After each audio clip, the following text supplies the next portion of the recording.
Hello everyone, welcome to future world insight. BPSC शिक्षक भर्ती परीक्षा आधुनिक इतिहास से देखते हैं कितने प्रश्न पूछे गए हैं। कॉमन पेपर है सब के लिए। तो क्वेश्चन नंबर 1, 1859 के भारतीय उत्प्रवास अधिनियम ने निर्धारित किया था कि the Indian immigration act of 1859 stipulated that. पहला ऑप्शन है, बगान श्रमिकों को बिना अनुमति के चाय बागान छोड़ने की अनुमति नहीं थी। बिल्कुल सही, इस एक्ट में यही था। बगान श्रमिकों को बिना अनुमति के जंगल छोड़ने की अनुमति नहीं थी, ऐसा कुछ नहीं है।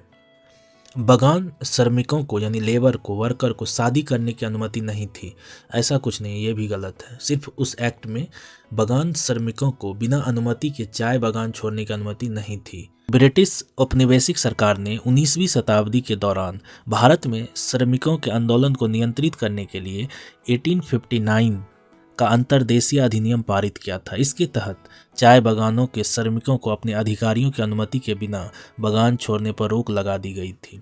नेक्स्ट क्वेश्चन देखते हैं।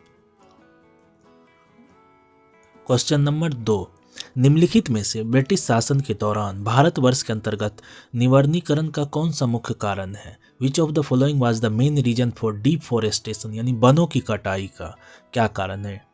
तो पहला, रेलवे के मार्गों पर तख्तों यानी स्लीपर की मांग को पूरा करना तथा शाही नौसेना के लिए इमारती लकड़ी की आपूर्ति करना। बिल्कुल सही, ये बात तो सही है। नेक्स्ट ऑप्शन देखते हैं। ऑप्शन बी, नियोजित वनों की मांग को पूरा करना तथा चाय एवं कॉफी का वृक्षारोपण करना। बिल्कुल सही। विस्तारित खेती की मांग को पूरा करने के लिए भूमि को उन्नत करना, to improve land to meet the demand for extended cultivation, ये भी सही है। तीनों सही है, तो ऑप्शन डी फाइनल आंसर होगा, more than one of the above, तो ऑप्शन डी। तो नेक्स्ट क्वेश्चन देखते हैं। क्वेश्चन नंबर 3, 1857 के विद्रोह के मध्य नाना साहेब ने अपने आप को मुगल सम्राट का क्या घोषित किया? In the midst of the revolt of 1857 what did Nana Saheb declare himself to be the Mughal emperor? तो नाइब, उप यानी डिप्टी यानी राजा के बाद। बिल्कुल सही, बाकी नहीं।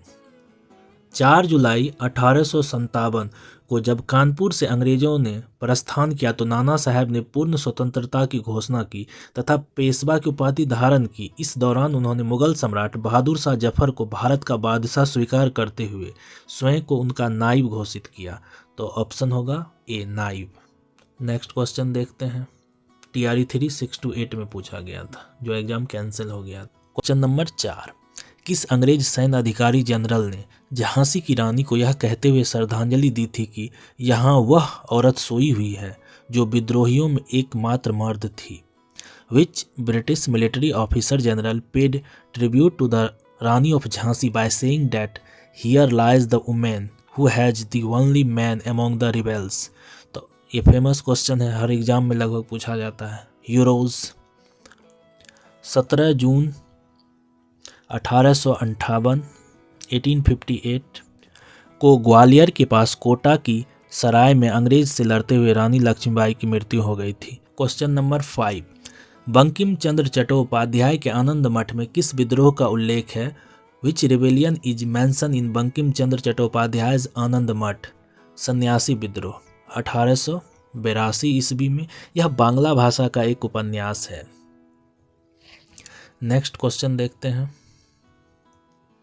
क्वेश्चन नंबर 6, निम्नलिखित में से कौन सा विद्रोह या आंदोलन लंबी दाढ़ी रखने पर कर लगाए जाने के कारण हुआ था, यानी टैक्स लगाए जाने पर? Which of the following rebellions या movement was caused by the imposition of tax on keeping a long beard? दाढ़ी रखने पर टैक्स इम्पोज किया था। फैराजी आंदोलन नहीं, पागलपंथी नहीं, तो बहावी आंदोलन होगा। 1831 में यह आंदोलन हुआ था। इसके मेन नेता थे सैयद अहमद। भारत में यही मेन नेता थे। 1821 ईस्वी में पटना आए थे कौन? सैयद अहमद। और यह आंदोलन भारत में 1820 से 1870 तक फैला था। नेक्स्ट क्वेश्चन देखते हैं। क्वेश्चन नंबर 7, इनमें से कौन वंदे मातरम समाचार पत्र के संपादक थे? Who among the following was the editor of Vande Mataram newspaper? पहला ऑप्शन बंकिम चंद्र चटर्जी, बिल्कुल नहीं। अरविंद घोष, ऑप्शन बी ही होगा। बिपिन चंद्र पॉल, ये इनकी स्थापना की थी 1905 में वंदे मातरम समाचार पत्र की। 6 अगस्त 1906 को इस समाचार पत्र का प्रकाशन प्रारंभ हुआ था। यह अंग्रेजी भाषा में एक साप्ताहिक समाचार पत्र था। इस समाचार पत्र को द न्यूज़पेपर एक्ट 1908 के तहत बंद कर दिया गया। नेक्स्ट क्वेश्चन देखते हैं। Question number 8, which paper was edited by Abul Kalam Azad. Abul Kalam Azad के द्वारा किस पत्रिका को संपादित किया गया था? जमींदार नहीं, जमींदार के संपादक थे Maulana Zafar Ali Khan. Option B comrade, comrade के थे मोहम्मद अली जौहर संपादक।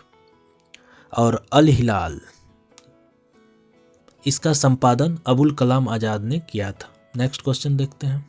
Question number 9, the nationalist daily newspaper the Indian Nation started its publication इन।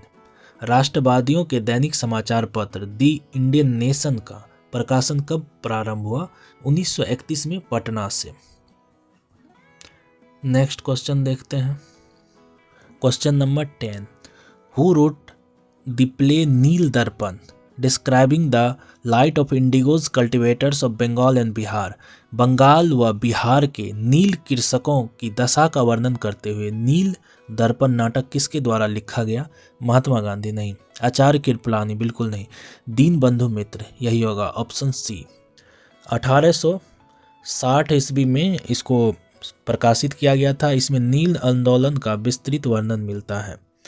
तो thank you for watching, like share subscribe.